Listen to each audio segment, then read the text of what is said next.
Okay. Now, so to do money management properly, you need a set of tools, specifically a calculator. There is a specific money management calculator that you're going to have to use per trade basis. That means every time before you take a trade, you need to take that information of the trade, put it inside this calculator, and that calculator is going to spit out a number that's going to tell you how much of a lot size should you open. Okay, this is going to help you manage your risks. So if you ever have a loss, it's always consistent.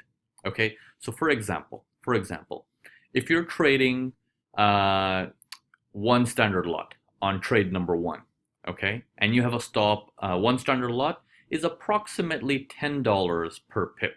Okay, so that each price increment is called a pip, right? So for one standard lot, we're looking at roughly 10 US dollars per pip approximately. So let's say today you take a trade and the trade has a stop loss of 10 pips. So 10 multiplied by 10 is going to equal to $100 worth of loss. But what if tomorrow you have a trade and it looks very nice, but you're required to put your stop loss at 20 pips? Now, if it's at 20 pips, and you still open the same one standard lot on that, what's going to happen is now you're exposing your risk to be double of what you had yesterday. Okay, so it's like now it's like $200. So what if you made a profit on the smaller one, and then again made a profit on the smaller one, and then again made a profit on the smaller one, but then the time when you needed a larger stop loss, but you had the same trade size, what's going to happen is it's going to wipe away all your profits and you're back to square one, if not even further back, right? So first, I'm going to discuss to you what are the couple of things that you need, okay? And then on top of that, on the next video, I'm going to explain to you on how to use it. So there's two main things that you need to do. One, you have to be very careful with leverage, okay? Now, some of you guys might not have a problem with this because leverage, as you know, is known as the double-edged sword. Now, what is leverage? Leverage is basically something the broker is offering you an additional cash flow to trade in the Forex market or in the stock market or in the futures market. So you need to find out, are you trading using leverage, and what is that leverage? Okay? If you are someone who struggles with money management or you're seeing your performance is not consistent, if it's consistent, you obviously have this under control. But if it's not consistent and you're really honest with yourself, you need to do one thing very quickly. You need to pick up the phone, call your broker, or log into the back end side of your broker's website and find out how you can reduce your leverage. Okay? Now, the ideal leverage is going to be less than 50:1. Okay, you'll see many brokers offering 200:1, 300:1, 400:1, 500:1. The chances are that basically means is if it's 200:1 means your $1 is worth $200 in the market. Okay, so your $1 is equal to $200. Now that's a high risk. Well, now what does that mean?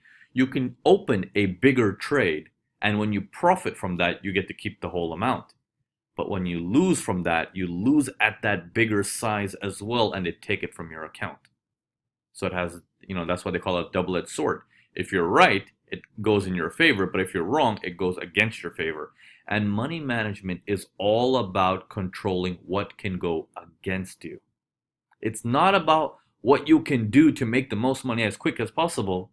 Remember, the goal to making money fast is control the downside, which means control what you can lose. You automatically open up how much money you're going to make. Sounds very contradictory, doesn't it? We're taught that if opportunity knocks on your door, you must answer it and welcome it. Not in the financial world. Yes, one thing is opportunity, but every opportunity needs a background check through your money management, and you need to check, be like, is this safe for me? Or is this opportunity going to come in here and destroy me? Okay? Because I'm not sure how to handle it. Either, I'm not used to it, and I have not seen this opportunity in any other way before. Correct?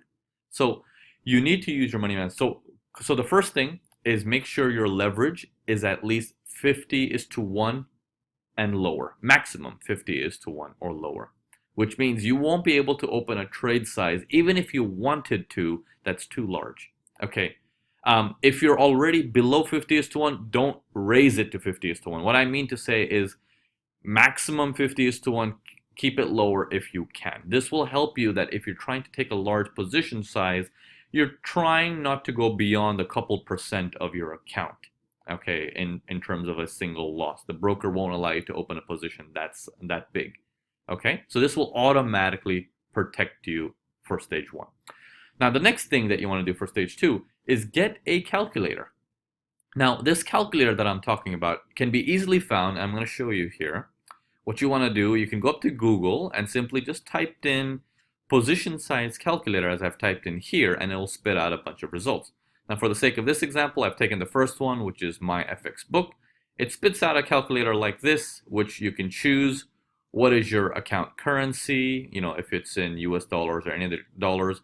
You put in your account size. If you want to do a percentage of your risk, let's say you're a person that likes to follow 1% of risk all the time or 2% of risk all the time, you can put that in here.